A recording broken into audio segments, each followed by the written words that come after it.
Hey, Remote Pilot 101, Jason here with a pretty cool SUAS update and a question for our viewers. How important is fresh seafood? To me, it's pretty important. If you have a shellfish allergy, I guess it's not that important to you. But the answer, at least in Japan, is important enough to get drones involved.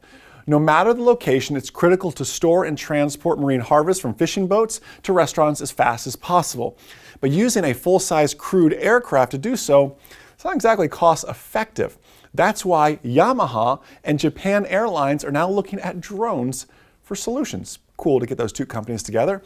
Members of the two companies conducted a field test beginning February 18th in Japan's Goto Islands, located about 621 miles west of Tokyo. The flights, which spanned about 2 days, were operated in cooperation with the Nagasaki government. The tests began at the Kamigoto Airport on Nakadori Island, where 44 pounds of freshly caught long-toothed grouper was packed into an insulated box, which was then slung beneath a Yamaha Phaser RG-2 unmanned helicopter. The aircraft proceeded to take off and fly approximately 22 miles to the city of Seikai on the island of Kyushu. I'm working on my Japanese pronunciation here. There, the box was removed from the drone and loaded onto the commercial Japan Airlines flight before making its way to, well, a restaurant in Tokyo.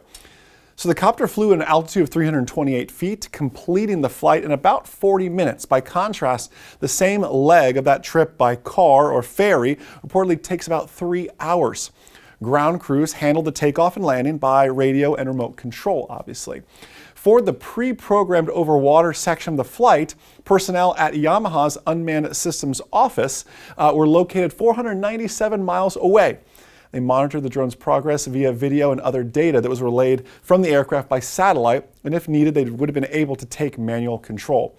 Designed for autonomous flight beyond line of sight for its users, the Phaser RG-2 is powered by a 4-stroke fuel-injected combustion engine. It is Yamaha after all, right? It can carry a maximum payload of 77 pounds at altitudes of 9,186 feet.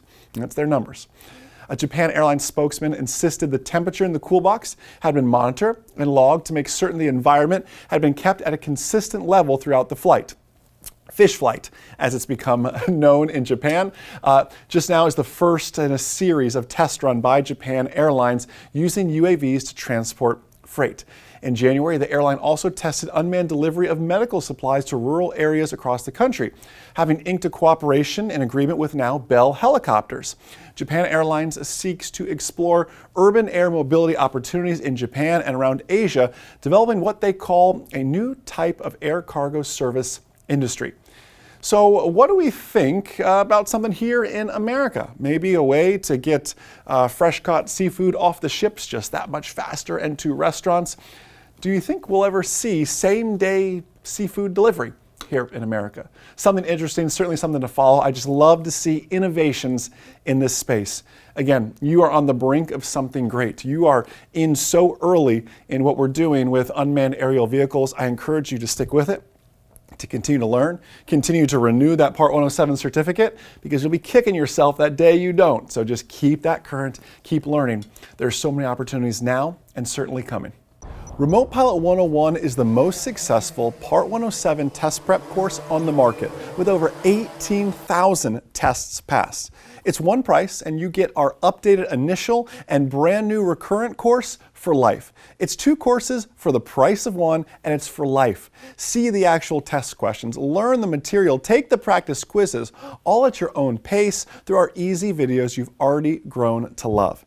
Visit remotepilot101.com to become a member for life and learn more.